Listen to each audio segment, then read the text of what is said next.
گلا فایکی سپی بناوی پرتوکه که کچیچلوک یک درش پکته نویسکار یاشار ارولو او نویسانی او جوشانن آریانی درکتیه.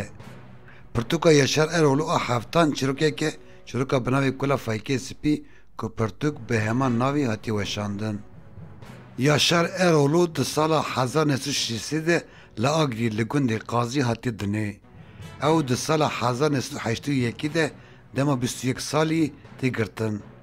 به جزای ادامه تی جزا کرن. پشتی 21 سالان جگرتگاه دردکوه. دما دردکوه الانستیتویا کردی استانبول دست بخباتن لسر زمان دکه. ادیتوریا کووارا زنده دکه. باشه در روزنامه نوکی آزادی ولاد özgür politika او هری داوید روزنامه خوابونی ده کار دکه.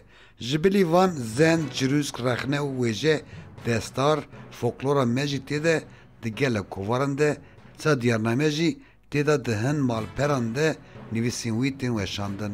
حتی نها 6 پرتوکیوی درکتنه نها جی یا هفتان. گلا فایکی سپی